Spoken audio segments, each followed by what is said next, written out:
마가복음 10장 13절에서 31절의 말씀을 함께 읽습니다. 사람들이 예수께서 만져주심을 바라고 어린아이들을 데리고 오매 제자들이 꾸짖거늘 예수께서 보시고 노하시어 이르시되 어린아이들이 내게 오는 것을 용납하고 금하지 말라. 하나님의 나라가 이런 자의 것이니라. 내가 진실로 너희에게 이르노니 누구든지 하나님의 나라를 어린아이와 같이 받들지 않는 자는 결단코 그곳에 들어가지 못하리라 하시고 그 어린아이들을 안고 그들을 위해 안수하시고 축복하시니라. 예수께서 길에 나가실새 한 사람이 달려와서 꿇어앉아 묻자오되 선한 선생님이여 내가 무엇을 하여야 영생을 얻으리까? 예수께서 이르시되 내가 어찌하여 나를 선하다 일컫느냐? 하나님 한 분 외에는 선한 이가 없느니라. 내가 계명을 안 하니 살인하지 말라, 간음하지 말라, 도둑질하지 말라, 거짓 증언하지 말라, 속여 빼앗지 말라, 내 부모를 공경하라 하였느니라. 그가 여짜오되 선생님이여 이것은 내가 어려서부터 다 지켰나이다. 예수께서 그를 보시고 사랑하사 이르시되 내게 아직도 한 가지 부족한 것이 있으니 가서 내게 있는 것을 다 팔아 가난한 자들에게 주라. 그리하면 하늘에서 보화가 내게 있으리라. 그리고 와서 나를 따르라 하시니 그 사람은 재물이 많은 고로 이 말씀으로 인하여 슬픈 기색을 띠고 근심하며 가니라. 예수께서 둘러보시고 제자들에게 이르시되 재물이 있는 자는 하나님의 나라에 들어가기가 심히 어렵도다 하시니 제자들이 그 말씀에 놀라는지라. 예수께서 다시 대답하여 이르시되 얘들아 하나님 나라에 들어가기가 얼마나 어려운지 낙타가 바늘귀로 나가는 것이 부자가 하나님의 나라에 들어가는 것보다 쉬우니라 하시니 제자들이 매우 놀라 서로 말하되 그런즉 누가 구원을 얻을 수 있는가 하니 예수께서 그들을 보시며 이르시되 사람으로는 할 수 없으되 하나님으로서는 그렇지 아니하니 하나님으로서는 다 하실 수 있느니라. 베드로가 여짜와 이르되 보소서 우리가 모든 것을 버리고 주를 따랐나이다. 예수께서 이르시되 내가 진실로 너희에게 이르노니 나와 복음을 위하여 집이나 형제나 자매나 어머니나 아버지나 자식이나 전토를 벌인 자는 현세에 있어 집과 형제와 자매와 어머니와 자식과 전토를 100배나 받되 박해를 겸하여 받고 내세의 영생을 받지 못할 자가 없느니라. 그러나 먼저 된 자로서 나중되고 나중된 자로서 먼저 될 자가 많으니라. 아멘. 예수님의 가르침 속에 우리가 조금 더 집중해서 깨달아야 할 내용이 바로 이 어린아이에 대한 말씀입니다. 유대 사회나 그 당시 로마 사회에서 어린아이는 사람의 수를 셀 때 어린아이는 수로 세지 않았습니다. 이스라엘 백성들도 20 이상의 군사의 수, 그렇죠? 전투에 나갈 수 있고 또 생산할 수 있는 그 장정들을 군사의 수로 계수를 합니다. 어린아이는 어떻게 보면 계속 보호를 받아야 되고 누군가의 도움을 받아야 되는 존재이기 때문에 어떤 때는 짐이 되기도 하고 어떤 때는 그 아이로 인하여 많은 어려움을 겪는 것이 현실의 삶입니다. 그런데 주님께서는 이 어린아이 비유를 단순하게 말한 것이 아니라 구원과 직결하여 말하기 때문에 이 어린아이의 말씀은 우리가 참 귀를 기울이고 또 분명하게 깨달아야 합니다. 어린아이와 같이라는 이 말씀을 통해서 하나님 나라에는 바로 이렇게 어린아이와 같이 받들지 아니하면, 받아들이지 아니하면, 또는 이 표현을 주님이 여러 군데 하시면서 또 이 앞장에서도 제자들이 누가 크냐라고 다툴 때 어린아이를 주님이 이렇게 앞에 세우고 이 어린아이를 영접하는 자를 비유로 강조하셨습니다. 그러니까 어린아이를 영접한다는 것이 무슨 의미가 있을까? 누가 크냐라는 그 제자들의 다툼 속에 어린아이를 대비시키는 것은 어린아이는 작은 자입니다. 그렇죠?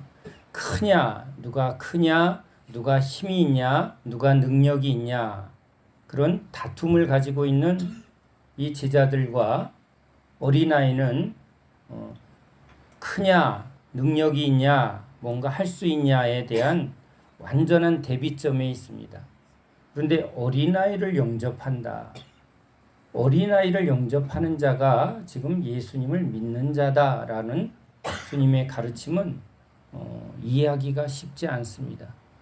우린 예수님을 믿으면 성령의 능력을 힘입어 우리가 큰 자가 되고 우리가 능력 있는 자가 된다라는 인식을 갖게 됩니다. 목사들도 주님 능력을 주시옵소서, 주님이 주시는 능력으로 제가 주님의 크심을 나타내고 주님 나라를 아주 크게 능력 있게 확장시키고 주님을 높이고, 그러면서 항상 뭘 원하죠? 주님 큰 능력을 주시옵소서. 자, 나는 작은 자가 되고 싶습니다 라고 고백하면 믿음이 적다라고 말할 것입니다. 제가 신학교에서도 교수 목사님이 전도사들에게 몇 명 목회할 거야? 5,000명, 10,000명, 믿음 좋다. 그것을 믿음이라고 묘하게 이렇게 우리에게 그런 믿음을 주입하는 것이 제 안에 주님의 모습과는 너무 다른 모습이었습니다. 5,000명이 몰려오고 7,000명이 몰려오고 수없는 사람이 예수님을 어떻게 보면 붙들려고 따르려고 할 때 오히려 그들을 더 모아서 우리가 말하는 부흥, 성장 그런 것을 추구하지 않습니다. 오히려 피하여 가시고 오히려 쫓습니다. 사람들을 피하기까지 하고 또 오히려 따르려는 사람들에게 주님은 그들을 제자로 받아들이질 않습니다. 우린 누구든지, 그렇죠, 누구든지 하고 더 많은 사람들을 복음 앞에 모으는 것에 열심을 내는 그런 현대 교회의 주님의 행동은 조금 이해하기 힘듭니다. 한 영혼이라도 다 천국에 데려가기를 원하시면서 오셨는데도 주님은 아무나 주님의 제자로 받아들이질 않습니다. 또한 여기 제자들마저도 누가 크냐, 어떻게 보면 열심 경쟁을 하고 있을 때 누가 열심을 내나 하고 열심을 낼 때 그런 것들을 주님은 아주 철저히 무너뜨립니다. 그래서 어린아이를 영접하는 자, 오늘도 어린아이를 지금 안수하시며 이 어린아이와 같이 받들지 아니하는 자는 천국에 들어갈 수 없다. 구원은 믿음으로 들어가는데 주님이 인정하는 믿음은 바로 어린아이를 영접하는 믿음이고, 이렇게 어린아이와 같이 받드는 믿음을 주님은 인정하지, 우리가 그냥 믿습니다 라고 하면 다 주님이 인정하는 게 아니라는 것입니다. 교회에서는 그냥 쉽게 구원을 말하지만 예수님이 말씀하시는 구원은 그렇게 우리가 쉽게 아멘 아멘, 여러분 구원받았어요. 또 교회에서 내가 몇 명 구원시켰대요. 참남한 표현을 함부로 합니다. 구원은 전적인 하나님의 주권과 하나님의 선택과 하나님의 은혜로만 되는데, 우리가 누구에게 복음을 전해서 그 사람이 예수님을 영접하고 믿음 생활을 잘 하는 것도 그건 누가 하신 거죠? 성령께서 해 주심으로 그런 일이 일어나지, 그것을 우리가 했다라고 말하는 일은 참남한 일이라고 저는 표현하고 싶습니다. 우리가 할 수 있는 일이 아닙니다. 죽은 영혼을 살리는 일은 사람의 말로 이루어지지 않습니다. 죄사함의 능력은 오직 예수의 십자가의 능력과 그 은혜를 성령으로 우리에게 역사하셨을 때만 일어나는 일입니다. 그러기에 이 구원에 대한 주님의 이 가르침은 오늘 제자들이 아주 뒤집어지는 말씀이었습니다. 주님이 많은 기적을 행하신 것을 보았고, 또 주님이 친히 가르치는 여러 가르침에 지금 가장 가까이서 주님한테 가르침을 받는 제자들이 주님의 오늘 가르침에 놀랐다고 합니다. 누가 과연 천국에 들어갈 수 있을까? 누가 과연 구원을 받을 수 있을까? 이스라엘 백성들은 우리는 선택받은 백성이고 이미 다 구원은 받았고 상급만 하고 그런 신앙생활을 하는 게 그 당시 유대인입니다. 아마 우리 한국교회도 이제 우리는 다 구원은 받았고 이제 상급을 얼마나 받느냐 하는 그런 이상한 그 당시 유대인들이 가졌던 구원 논리를 지금도 똑같이 하고 있습니다. 귀신을 쫓고 병을 고친다 할지라도 내가 너를 도무지 모르겠다. 이런 말은 전혀 보려고도 하지 않습니다. 어린아이를 영접하는 자가 과연 무엇을 의미할까 생각하지 않습니다. 난 예수님 영접했어. 나는 예수를 주로 고백하고 있고 난 지금 하나님을 예배하고 있고 난 헌금하고 있고 주일 지키고 있고 봉사하고 있고 그것이 믿음의 증거인 것처럼 고백하는 신자들이 가장 많은 것이 한국 교회입니다. 그런데 지금 주님의 말씀을 우리는 제자들이 놀랄 만한 그 이유를 우리는 깨달아야 합니다. 누가 크냐? 이 크냐의 본질은 뭐죠? 왜 제자들은 크냐의 싸움을 했을까요?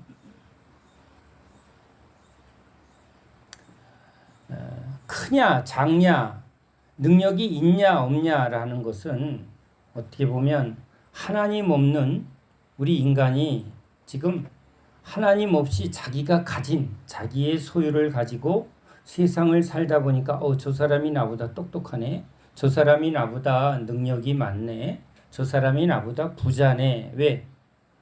하나님 없이 사람과의 관계 속에 늘 뭘 지금 살아가죠? 서로 비교하고 경쟁하는 사람들 속에서 그 삶에서 하나하나 굳어진 가치관이 뭐예요? 누가 크냐예요. 육적이고 세상적인 인간의 육신으로 태어난 인간은 누가 크냐라는 이 비교와 경쟁의 이 체질을 바꿀 수가 없습니다. 학교 가면 뭐부터 하죠? 네, 키부터 누가 1번, 2번, 3번 이렇게 키부터 누가 크냐 하잖아요. 또 뭐 하죠? 달리기에서 누가 빠르게 달리냐. 또 뭘 해요? 시험을 쳐서 누가 누구보다 공부를 잘하는가. 전교 석차, 이제 전국 석차까지 상위 몇 프로인가. 이 세상은 계속 비교와 경쟁, 누가 잘하는가, 누가 크냐, 누가 부자냐. 그래서 세계에서도 뭐예요? 누가 제일 부자냐. 그러니까 항상 가진 것을 누가 더 많이 소유를 가졌는가, 누가 지식이 많은가, 누가 부자 부모를 또는 자기의 친척이나 동창이나 이거 다 뭐예요? 자기 소유입니다. 자기 소유가 얼마나 많이 가졌는가. 이 부자라는 개념이 바로 같은 개념입니다. 크냐의 싸움은 바로 죄의 본질입니다. 우리가 죄의 영향에, 즉 세상의 영향이 있고 우리 안에 죄성이 발동이 되면 항상 뭐가 딱 작동이 되죠? 누가 크냐. 목사들도 똑같습니다. 교인 몇 명이에요? 헌금 얼마나 모여요? 그렇죠? 교세, 힘을 자꾸 추구합니다. 사단이 우리 믿는 사람들을 미혹할 때 가장 강력하게 하는 게 뭐죠? 뭐가 있어야 된다? 힘이 있어야 된다. 힘싸움 하자는 겁니다. 그래서 십자군 전쟁 일으키고 그렇죠? 하나님이 주신 힘으로 싸워 이기자. 이기는 건 매우 중요하죠. 죄를 이기고 사단을 이기고 세상과 시험을 이기는 자가 생명의 면류관을 받는 건데 어떻게 이기느냐는 거예요. 세상은 다 이기는 싸움을 하려는데 뭘 가지고 이기려고 그래요? 자신이 가진 힘으로, 돈으로, 그렇죠? 사람의 수와, 그렇죠? 서로 힘을 모아 힘싸움 하는데 주님이 주시는 힘은 무슨 힘이죠? 성령의 힘인데 성령의 능력은 세상이 말하는 힘의 싸움을 하는 성령의 능력이 아니라 십자가에 순종하는 능력이에요. 그러니까 예수님이 성령을 힘입어 사역할 때 죄와 싸우고 어둠의 권세와 싸우는데 사람들이 원하는 건 예수님의 저 능력으로 뭐와 어떻게 싸워 이기길 원해요? 사람들을 많이 모으고 군사의 힘, 사람의 힘, 그러니까 세상의 힘의 싸움에 나타나서 예수님이 힘으로 로마를 멸망시키고, 그렇죠? 더 많은 사람들의 수를 모으고 더 많은 돈을 모으고 그것으로 세상을 뒤집자는 거예요. 근데 예수님의 구원은 세상 방법이 아닌 하나님의 뜻, 하나님의 방법입니다. 십자가로 한 알의 밀알이 땅에 떨어져야 그렇죠. 희생과 섬김과 밀알의 도입니다. 그러니까 애굽의 상징은 피라미드고요. 우리 그리스도교의 상징은 십자가입니다. 피라미드의 상징의 아주 본질은 뭐죠? 위로입니다. 위로 올라가자. 위로 올라가 내가 왕이 되고 내가 높은 자가 되고 내가 힘을 갖자입니다. 그래서 계속 위로. 자, 주님의 십자가는 뭐죠? 하늘 보좌를 버리고 낮아지시고 비우시고 죽기까지 순종하신 낮아짐의 도입니다. 자기 비움의 도입니다. 근데 이 세상의 방식은 뭐죠? 더 많이 가져서 내가 가진 것으로 할 수 있다는 거예요. 그러니까 가장 많이 속이는 건 이겁니다. 하나님 축복해 주세요. 그러면 내가 부를 가지고 힘을 가지고 뭘 하겠다? 하나님께 충성하겠다. 아멘이죠. 너무 좋은 말 아니에요?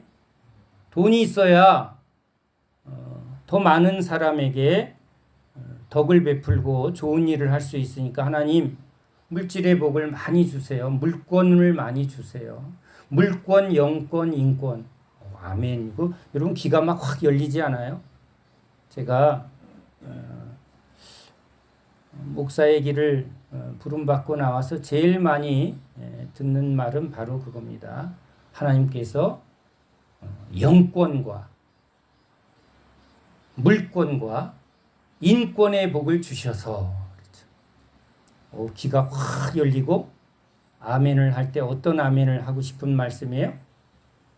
크게 아멘 해야죠. 입을 크게 열어 아멘. 큰 종이 되소서. 그렇죠? 큰 목회하셔야 합니다.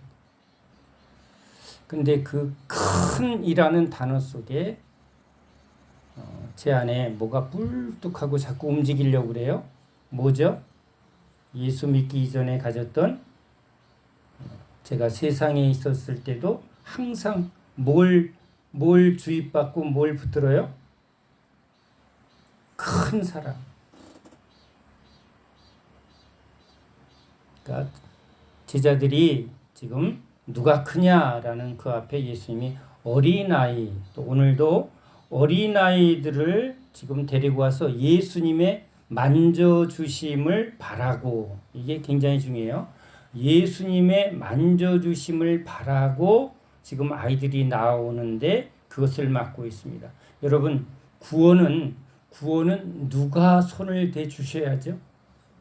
네, 예수님이. 자, 우리 십자가에 회개한 강도의 고백처럼 누가 받아줘야, 누가 알아줘야만 천국 문이 열려져요? 예수님이 들어와라 그러면 들어오고, 나는 너를 도무지 모르겠다 하면, 주님 내가 목사예요, 내가 총회장했어요. 그런데 주님이 나는 너를 도무지 모르겠다 하면 들어갈 수 있어요, 없어요?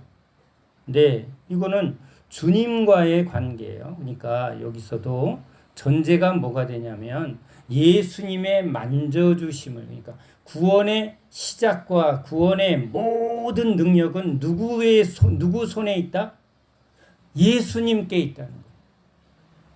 아버지께서 아들에게로 이끌지 아니하면 나올 자가 없다고 분명히 요한복음에서 말씀하십니다. 그런데 아이들이 지금 예수님 앞에 나와 예수님이 지금 만져주시고 안수하시고 축복하시고, 자, 이건 오직 예수님의 전적인 은혜의 상징입니다. 자, 여기 대비되는 한 사람, 여기 사복음서에 다 나타나는 여기 한 사람이 나타납니다. 여기 한 사람이 달려 나와 예수님께 선한 선생님이여 내가 무엇을 하여야 영생을, 그런데 여기 마가복음에서는 그렇지만 다른 복음에서는 한 부자 관원이, 또 청년이, 그러니까 젊고 그다음에 부자고 또 지위도 매우 높은, 그런데 또 여기 칭찬할 만한 여러 요인들을 갖고 있습니다. 주님 앞에 달려 나오는 열심, 거기다가 꿇어 앉아, 그렇죠. 그가 교만하지 않습니다. 서기관 바리새인들은 예수님을 시험하려 하지만 이 사람은 어떤 태도를 해요? 예수님께 꿇어 앉아.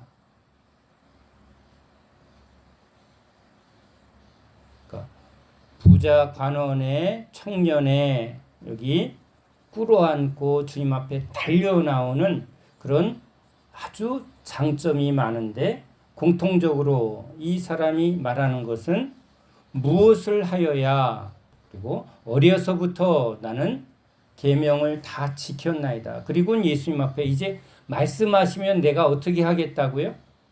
주님이 말씀만 하면 내가 그것을 또 다 지키겠다는 거예요. 그러니까 무엇을 들으려 왔죠? 예수님의 가르침을 듣고 내가 그것을 이제 무조건 따르겠다는 겁니다. 훌륭한 태도 같아요. 그런데 주님께서 여기 아주 우리가 놓치기 쉬운 포인트가 있습니다.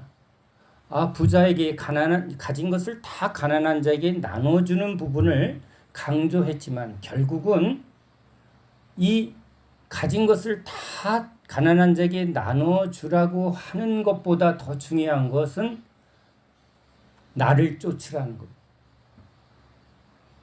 그러니까 나를 쫓으라 했을 때 근심하며 쫓지를 못했어요. 그러니까 그 사람이 부자여서가 문제가 아니라 그가 지금 예수님을 쫓아서, 예수님을 쫓는다는 이 표현은 단순히 이제 우리가 성경의 말씀을 보고 내가 주님 말씀대로 내가 열심히 말씀대로 순종하겠습니다. 그런데 여러분, 우리가 성경을 우리가 이렇게 보면 성경을 보면 누가 보죠? 우리가 보죠. 그러면 우리가 볼 때 장로교 신자들은 장로교인의 가르침의 눈으로 봅니다. 이걸 잘 보세요. 파란 안경을 끼고 성경을 보면 파란 관점에서 봅니다. 우리가 어릴 때 책을 보면 어린 관점에서 부분적으로 봅니다. 똑같은 것을 청년 때 보면 또 그 똑같은 내용이 다르게 보입니다. 그러니까 우린 본다고 보지만 우리가 제대로 봅니까? 아니면 자기 수준에서 봅니까? 자기 수준에서 봅니다. 주님이 나를 쫓아오라라는 이 말씀은 그러니까 예수님 본인에 대하여 우리에게 알게 해야 되는데, 아는 게 용서인데, 우리가 예수님을 보려고 알려고 하면 자기가 보고 싶은 것을 보고 자기가 아는 만큼 보잖아요. 그런데 누가 이것을 바꿔줄 수 있나요?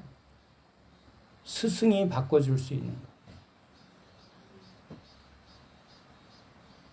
이것 여러분 중요하게 아셔야 돼. 우리는 우리의 전통의 가르침을 받아서 성경을 해석하고 그렇게 듣습니다. 장로교 목사의 가르침을 받은 성도들은 장로교 신앙을 대충 갖게 됩니다. 순복음의 가르침을 받은 성도들은 순복음 신앙을 가지고 성경을 그 목사님의 가르침에 영향을 받아서 성경을 볼까요? 안 볼까요? 네. 고린도서에서도 말한 것처럼 바울의 가르침을 따르면 바울파가 되고 베드로파가 되고, 그렇게 우리는 그런 존재입니다. 그래서 예수님을 따라가는 제자들도 각각 지금 누가 크냐라고 경쟁하는 것처럼 내가 예수님을 더 알아, 내가 예수님을 잘 믿어 하고 각각 보고 있지만, 육적인 이 신앙의 형태는 극히 부분적으로 또 자기가 믿고 싶은 것만 보는 그 차원에서 예수님을 봅니다. 이것을 수정하실 분은 누구죠? 따라오라고 하신 주님이 베드로는 이 부분이 잘못됐구나, 너 3번 부인할 거야 하고 누가 수정시켜줘야죠? 주님이 수정시켜줘야 합니다. 여러분, 신앙은요, 목사가 설교를 하고 여러분이 열심히 성경을 읽고 기도 생활을 하지만 여러분과 저에게 무슨 일이 일어나야 되냐면, 살아계신 주님이 우리 각 사람에게 주님이 자꾸 수정시키는 일들이 일어나야 합니다. 전에는 내가 이렇게 알았는데 갑자기 누가 깨닫게 해주세요? 주님이 깨닫게 해주시는 게 우리에게 나타나야 합니다. 제자는 주님에 의해서 계속 어떻게 되어지는 존재요? 수정되어지는 존재입니다. 전에는 제가 부분적으로 알았으나 주님이 또 열어주시고 또 열어주시고 또 깨닫게 해주심으로 계속 주님에 의해서 이제 제가 주님이 알게 하심으로 이제 조금씩 더 알아간다는 고백이 있는 것이 제자입니다. 10년 전이나 20년 전이나 신학에 계속 아류에 빠져 있는 분은 뭐가 지금 함께하지 않는 거예요? 성령이 함께하지 않는 겁니다. 어느 분이 이런 상담을 합니다. 목사님, 담임 목사님의 설교를 제가 노트를 계속 하고 있었는데 3년 후에 그 똑같은 본문을 똑같이 설교하더라는 거예요. 제가 원고를 안 하는 이유 중에 하나입니다. 이건 원고를 하는 게 나쁘다는 게 아니라 계속 우리는 누구에게 가르침을 받아야 돼요? 주님에게 가르침을 받아야 되는 그것이 신앙입니다.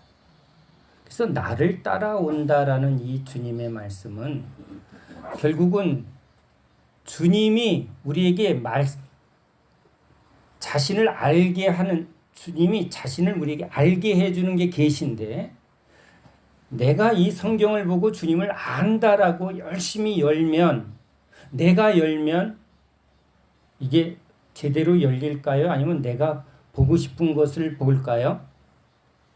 그렇습니다. 누가 열어줘야죠? 주님이 열어줘야 돼요. 근데 그 주님이 열어주는 사람이 누구냐면, 나를 따라오는 사람은 내가 열어준다는 거예요. 내가 그를 가르치고, 내가 그를 수정시키고, 내가 그를 거듭나게 하고, 내가 그를 충만하게 하는 분은 누구라고? 주님이 하는 거예요. 그러니까 진짜 주님이 부르셔서 종으로 삼고 제자 삼는 제자들은 누구에 의해서 만들어지는 거예요? 주님의 솜씨로 만들어지는 거예요. 내가 박사를 뭘 했고, 내가 어떻게 연구를 했고, 내가는 누가 없는 분이에요? 사실은 주님을 따르는 사람이 아니에요. 그러니까 지금 요 부자간호는 뭐예요? 내가 어려서부터, 그러니까 이제 또 어떻게 한다는 거예요? 내가 주님 이제 열심히 말씀만 하면 내가 어떻게 하겠다고요? 시키는 대로 하겠다. 그래? 그러니까 그래 좋았어. 그러니까 너 날 따라와. 그러면 내가 너를 계속 뭐 해주겠다? 내가 너를 가르쳐 줄게. 내가 나를 알게 해줄게. 영생을 내가 너에게 줄 것이고 영생의 진리를 깨닫게 해주고, 그러니까 날 따라와 했는데, 이 사람은 지금 주님을 붙든 게 아니라 뭘 붙들었어요? 내가 말씀하면 내가 하겠다는 거예요. 자, 여기 그래서 어린아이와 지금 지식도 자기 지식, 그렇죠? 그리스도를 아는 지식, 그렇죠? 지혜와 진리의 말씀은 내 거예요? 아니면 주님의 은혜와 주님의 선물로 오는 거예요? 내가 하는 것 같지만, 내가 성경을 보고 내가 주님 앞에 이거 알고 싶습니다 하는 고백을 우리가 주님 앞에 드리지만, 지혜의 말씀, 계시의 말씀은 누가 우리에게 열어주시고 깨닫게 해주셔야 돼요? 주님이 해주셔야 되는 거예요. 그래서 믿음도 선물이요, 영생도 선물이에요. 그러니까 나를 따라오너라 라고 이렇게 말하는 이 포인트에서 지금 이 어린아이가 지금 어떤 존재냐는 거예요. 어린아이가 지금 예수님께 나와 안수를 받습니다. 어른은 자기가 가진 경험과 자기가 가진 지식으로 선택을 하고 자기가 그것을 결정을 합니다. 그런데 어린아이는 누구에 의해서 결정되어졌죠? 이 부모, 어린아이를 예수님께 나아가 예수님의 축복을 받고 예수님의 그 은혜를 받고자 하는 부모의 결정에 따라서 지금 누구한테 나왔어요? 예수님께. 그러니까 베드로가 주는 그리스도시요 살아계신 하나님의 아들이십니다 할 때, 시몬아, 네가 그것을 알게 한 것은 누구의 은혜라고요? 아버지의 은혜. 아버지께서 너에게 이 예수가 그리스도라는 것을 알게 해주지 아니하면 알 수 없다는 거예요.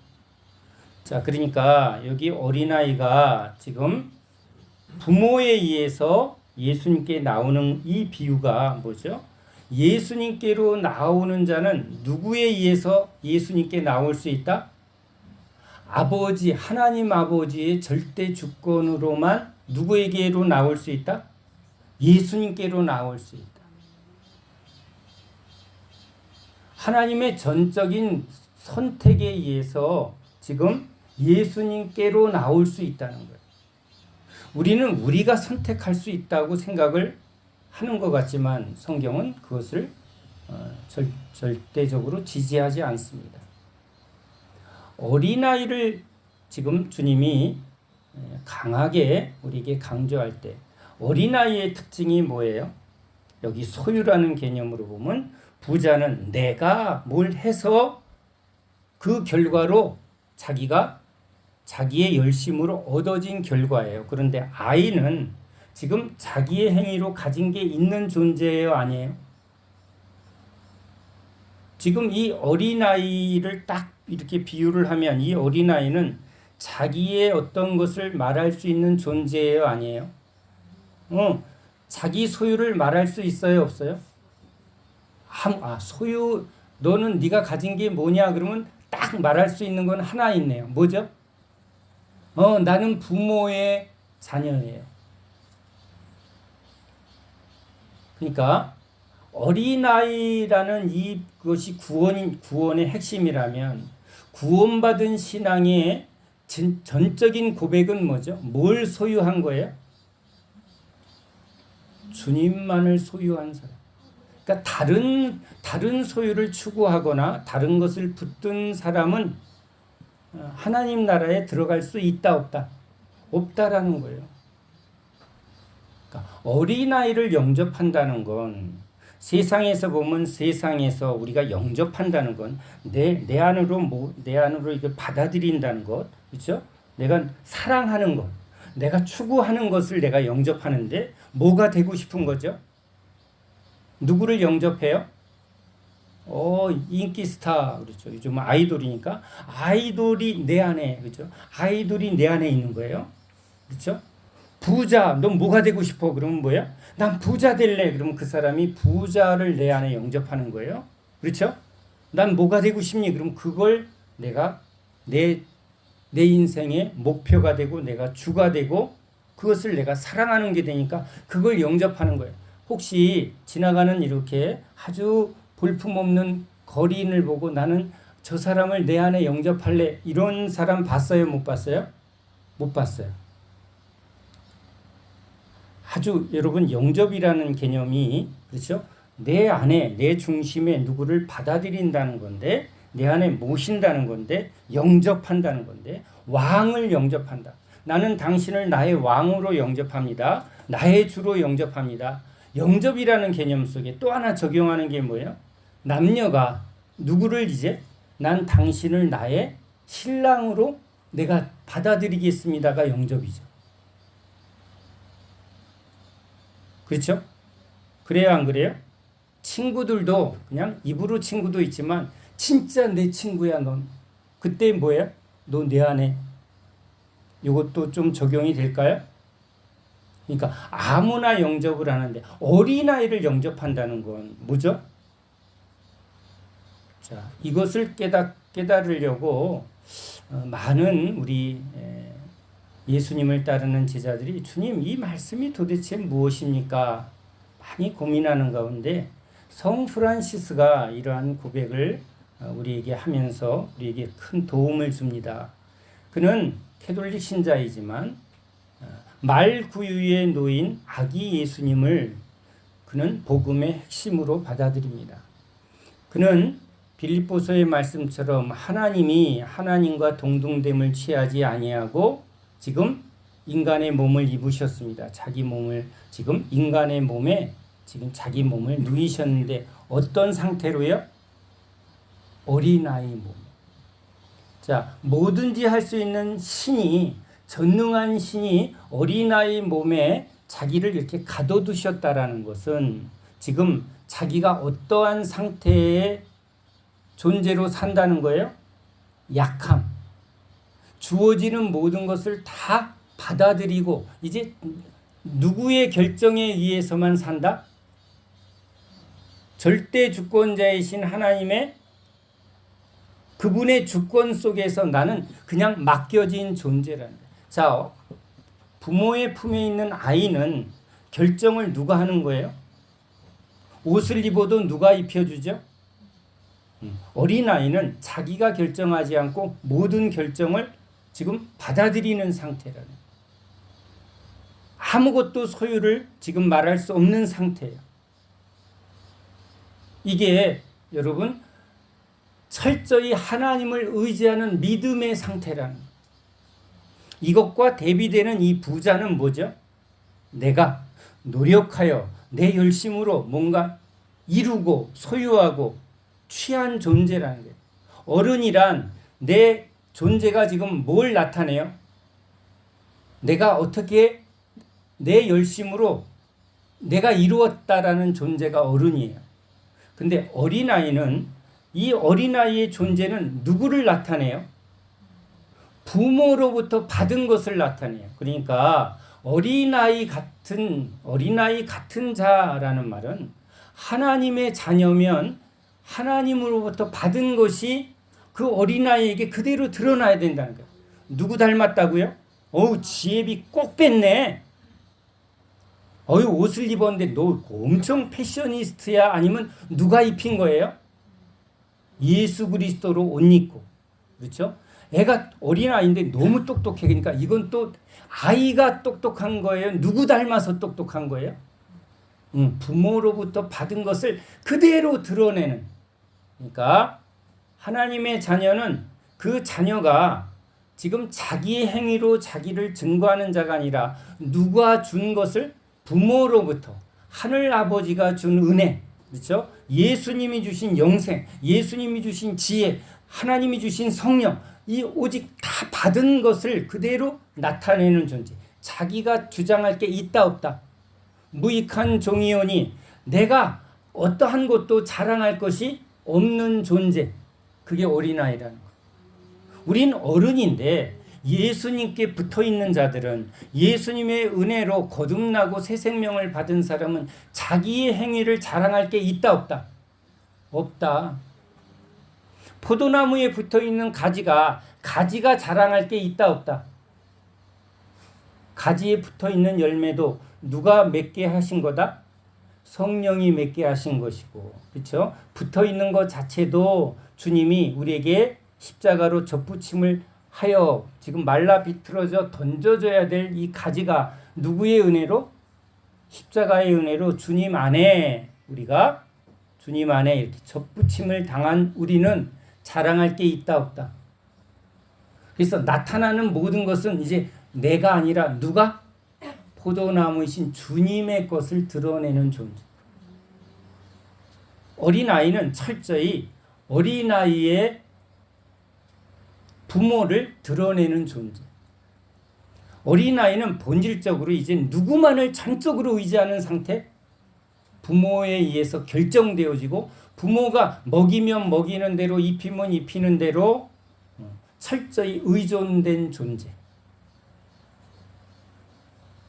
어린아이를 영접한다는 건 결국은 이제 누가 크냐 이런 싸움 속에 있는 그때 예수님이 어린아이를 영접한다는 건, 예수님을 영접한다는 건 예수님이 하나님 아버지의 뜻대로 전적으로, 아버지가 말하니 내가 말하고 아버지의 뜻대로 나는 전적으로 의지하여 순종합니다. 죽으라면 죽을 것이고 가라 하면 갈 것이고 멈추라면 멈출 것입니다. 뺨마저도 나는 가만히 있으라면 있을 것입니다. 그러나 선포하라, 강력하게 선포하라 그러면 근데 주님의 뜻대로 나는 강력하게 선포합니다. 이게 지금 예수님이에요. 그러니까 그런 예수님을 영접하라는 거예요. 다른 예수님이 아니라, 황금 송아지 예수님이 아니라, 사단이 광명의 천사로 가장해서 너 나 믿으면 내가 너를 위대한 누가 위대한 거죠? 위대하신 분은 누구 한 분밖에 없어요? 하나님 한 분밖에 없어요. 선한 분은 오직 하나님 한 분이죠. 어떻게 그렇게 지혜가 있습니까? 사도들에게. 어떻게 그렇게 능력이 있습니까? 어찌하여 나를 보느냐. 그렇죠? 나는 죄인 중에 괴수고 지금 나타나는 모든 것은 누가 하신 거라고요? 주님이 하신 거라. 근데 내가 뭘 했다 하고 자기의 업적과 자기의 어떤 행동을 자꾸 말하는 사람은 누구예요? 여기 부자예요. 그것을 자꾸 자기화시켜서 그것이 자기의 존재고 자기의 인생이고 자기가 한 결과라는 것을 지금 자꾸 드러내는 사람, 자기 의죠. 자기 열매예요. 누구의 도움을 받아서? 하나님의 도움을 받아. 그러니까 도움을 받아야 해요. 주님 도와주세요. 근데 그리스도인은 도와주는 존재, 하나님이 도와주는 존재예요? 아니면 주님께 붙어 있는 존재예요? 주님께 붙어 있는 존재.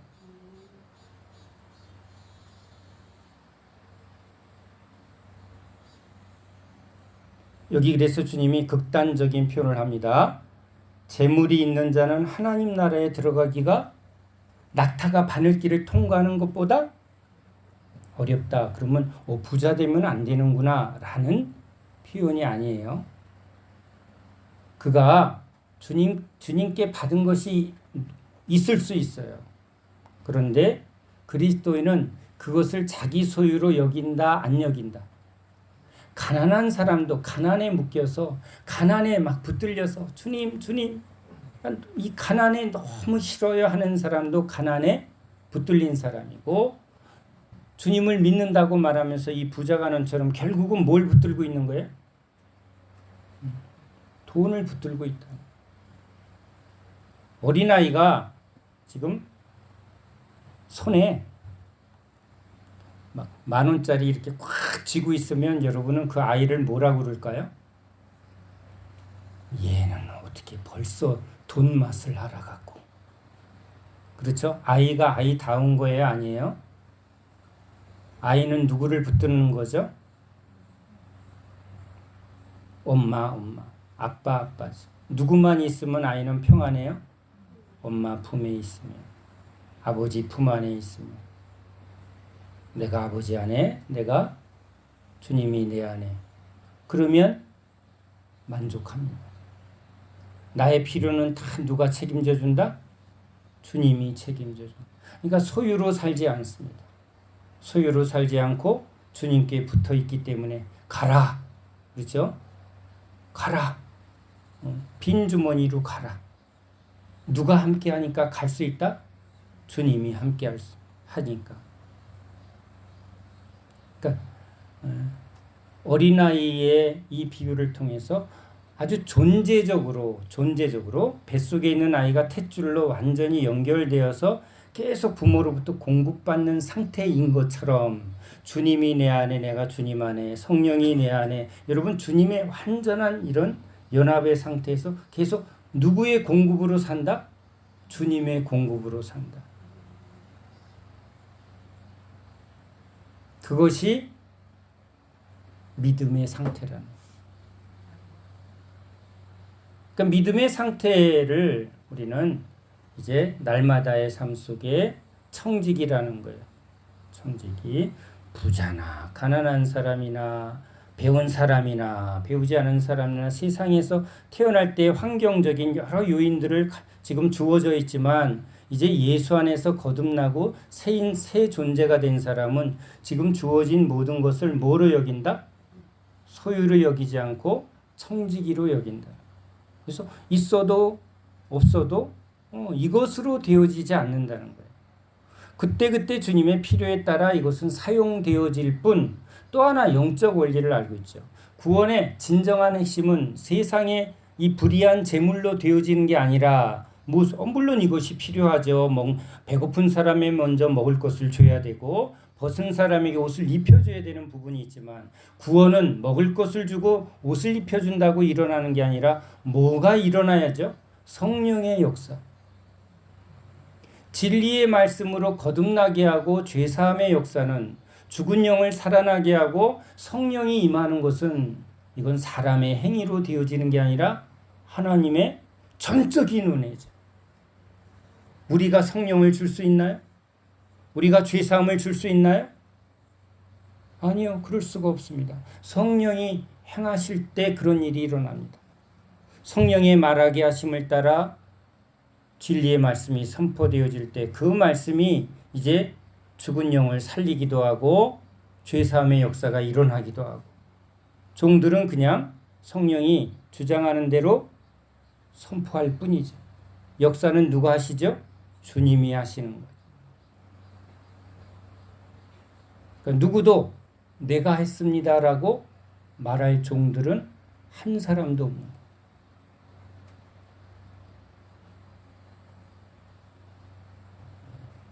여기 베드로가 얘기합니다. 우린 다 버리고 이 다 버리고라는 이 고백 속에서도 주님 나는 다 버렸어요. 원래 주님 건데 뭘 다 버렸다는 것도 자꾸 내 것이었는데 이거 내놨다라고 주장하는 의식이 너무 강한 것처럼 보이기도 합니다. 아무튼 그 고백 속에 주님께서 나와 복음을 위하여 집이나 형제나 자매나 어머니나 아버지나 자식이나 전토를 벌인 자는, 여러분 예수님이 오셨을 때 예수님을 따르는 이 믿음의 결단은 그 당시 자기가 속한 모든 공동체나 자기가 속한 모든 것을 버리지 아니하면 주님을 따를 수가 없었어요. 출애굽할 때 애굽에 속한 것을 버리지 아니하면 모세를 통해서 애굽을 떠나는 구원의 여정에 참여할 수가 없어요. 아브라함이 본토 친척 아비집을 떠나라 할 때, 그렇죠? 순종하지 아니했으면 그에게 언약의 복이 임하지 않습니다. 주님은 세상에 속한 나라가 아니라 하나님의 나라를 우리에게 약속하고 그 나라를 지금 이 땅 가운데 하나님의 뜻, 하나님의 나라, 구원을, 예수의 나라를 이 땅 가운데 드러내려 하십니다. 그것을 위하여 택하여 부른 사람들에겐 육신에 속한, 세상에 속한 어떠한 것도 다 버리는 과정을 주님이 행하게 하고 그 은혜를 베풉니다.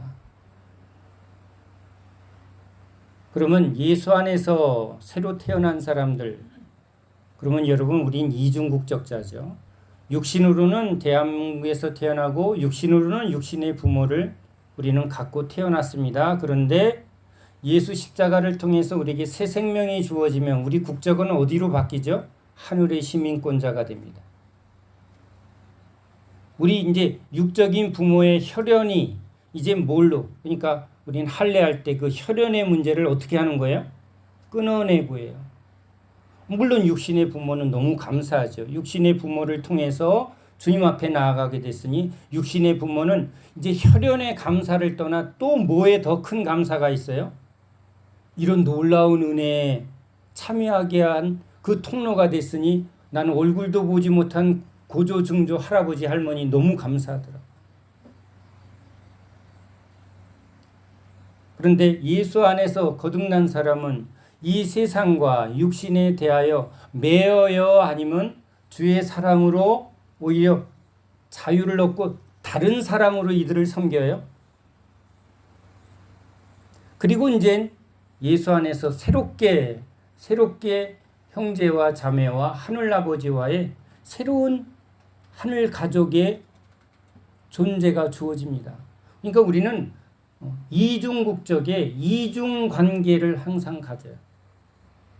여러분의 신랑은 누구죠? 예수님. 근데 지금 육신의 신랑이 있어요, 없어요?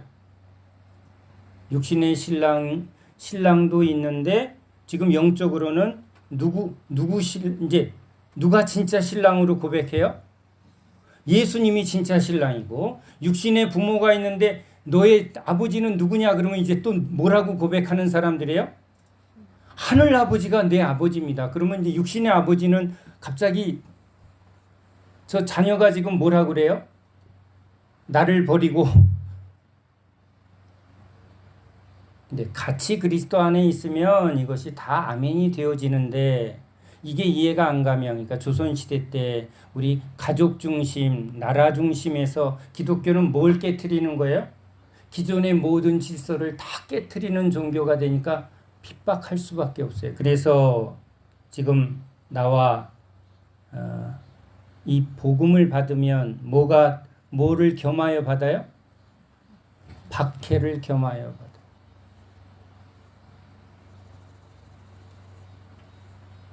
실제 가정에서는 이 부인이 예수님을 믿고 나니까 마음이 어디가 있는 것 같아요? 바람핀 여자처럼 예수님께 마음이 너무 많이 가 있는 거예요. 나만 보던 여자가 계속 마음을 전심으로 누구를 붙들고 있어? 주님을 붙들고 있으니까 바람핀 여자 같아. 근데 잘해줘요, 안 해줘요? 잘해주는데 채워지질 않아. 왜? 넌 나만 사랑하기로 하고 결혼했는데 갑자기 맨날 교회 가서 누구 사랑한다고 고백해요? 주님 사랑한다고. 이런 일이 정상이에요.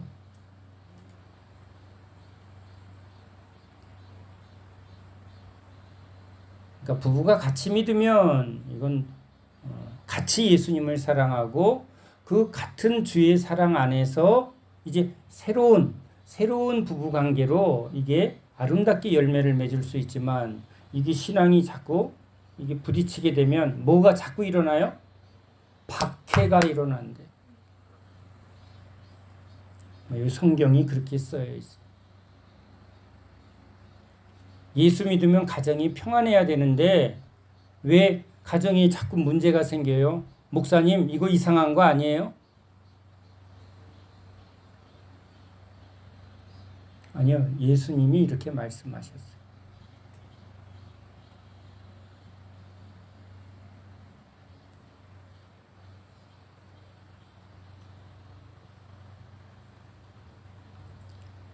가족만을 위해서 살던 남편이 성령을 받고 거듭나고 충만해지면 가족을 위해서 살까요? 주님 나라와 주를 위해서 살까요? 네. 권사님들 모시고 집회를 하는데 권사님 남편을 위해서 남편이 성령 충만하기를 원합니까? 아멘. 그래서 제가 그 남편분이 성령 충만해지면 이제 돈 버는 일에 우선순위를 두지 않고 성령을 받아 이제 선교에 열심을 내고 이제 죽기까지 주님을 위해서 순교하는 것을 기뻐하는 사람이 될 텐데 아멘 그랬더니 권사님이 한 분이 아멘을 안 하시더라고요. 어떤 성령 충만을 원해요? 사업은 더 잘 되고 그 잘 되는 것으로 누구에게 잘해주는 성령 충만? 자기에게 잘해주는 성령 충만을 바라는 분들도 의외로 많더라. 그건 예수 믿는 게 아니에요. 이 땅의 모든 관계는 잠깐이에요. 결국은 이 지상의 모든 관계는 하나님 나라의 완성을 위하여 그림자와 과정일 뿐이에요. 왜 그래요? 그런 법이 어디 있어요? 그렇게 말해도 소용이 없네요. 주님의 말씀은 이루어집니다. 우리가 인정 안 해도 하나님은 이 천지 만물을 지으신 분이고 또한 이 역사의 수레바퀴를 하나님의 구원의 여정 속에 운행하시며 이끌어 가시며 이 계시록의 말씀대로 완성된 나라를 이루어 가십니다. 그리고 심판이 있을 것입니다.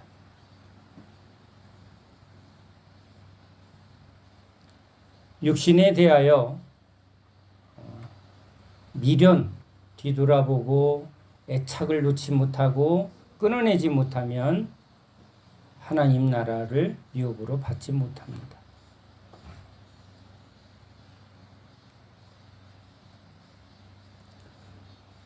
우리는 이 땅에서 육신으로 태어났지만 예수를 믿음으로 우리는 새로운 존재, 새로운 국적, 새로운 혈연으로 옮겨진 자들입니다. 이 은혜를 받은 사람들은 이전에 이 땅에 대하여 이제 다른 내 나라라는 애국주의를 붙들 수가 없습니다. 온 세상을 향한 열방을 향한 하나님의 사랑으로 보는 것입니다. 원수되었던 나라조차도 이제 주님의 복음의 대상일 뿐입니다. 저 멀어졌던 모든 열방의 나라도 주님의 복음의 통로일 뿐입니다. 타민족에 대하여도 우리는 예수 안에서 한 형제요, 한 자매로 국가와 국가의 어떤 그런 구분과 또는 차별과 이런 것들을 다 허물은 자들입니다. 그러기에 더욱 이 땅에 주어진 이런 민족의 단절된 이 남북의 문제에 우리 그리스도인들은 다른 관점을 가져야 합니다.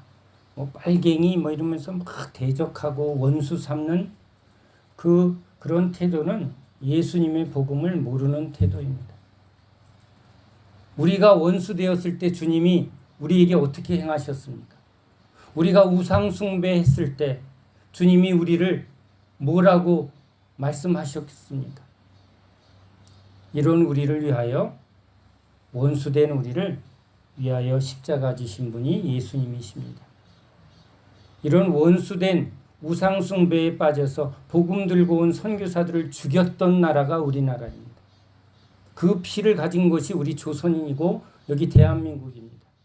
그랬던 우리를 주님이 용서하시고 복음으로 우리를 주의 자녀 삼아 주셨습니다.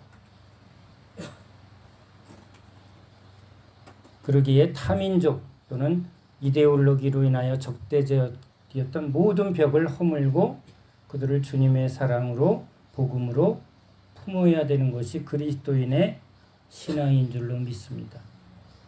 이젠 내 중심, 내 가족 중심 또는 내 교회 중심, 또 이 땅, 대한민국 중심이 아니라 하나님 나라 중심, 복음 중심으로 주님 앞에 드려진 자이어야 됩니다. 주님이 그럴 때 우리 안에서 성령으로 우리를 이끌어 우리 안에 소망을 주실 것입니다. 어떤 사람은 저 북녘 땅에, 그렇죠? 저 압록강에 있는데 불이 임하면서 그 북녘 땅을 향한 주님의 마음으로 눈물을 쏟으며 그 땅을 품고 또 그 영혼을 품고 그들과 함께 고난을 받기를 그 마음을 줘서 그렇게 사역하는 분도 있고, 아프리카로 주님이 이끌어 그들을 형제 삼아 그들에게 복음을 전하는 일도, 또 우린 이 땅에서도 여기도 섬겨지죠. 이젠 이 나라는 내 나라가 아니라 이제 하나님 나라의 관점에선 이제 육신에 속한 내가 태어난 땅이 아니라 복음을 전하는 이방인 지역입니다. 일본도 이젠 원수되었던 나라가 아니라 우상에 아주 강하게 붙들려서 더욱더 성령의 역사가 필요한, 복음이 필요한 곳일 뿐입니다. 주 안에서 우린 참 놀라운 경험을 합니다. 예수 안에서 한 형제, 한 자매로 부름받은 열방의 제자들을 만나면 수십 년 혈연으로 맺어진 육신의 형제와는 나눌 수 없는 그런 성령의 교통을 느끼게 합니다. 아, 저들이 진짜 한 형제구나. 우리가 한 나라, 한 백성이구나 라는 걸 성령께서 금방 알게 합니다. 그래서 알지도 못하는 그런 선교지에 선교사님을 위해서 아낌없이 가진 것을 드리는 그런 일들이 왜 일어납니까? 청지기들의 고백이고 한 백성, 한 형제의 고백일 뿐입니다. 우리 안에 이런 육신의 장벽, 또 세상에서 들어온 누가 크냐 하는 이 육적이고 세상적인 이 모든 장벽을 다 허무시는 십자가의 능력을 믿음으로 붙드는 저와 여러분 되시기 바랍니다. 예수 안에서 새로운 피조물로 하늘의 백성으로 충만해진 이 마지막 때의 추수의 일꾼 되기를 예수님의 이름으로 축원합니다.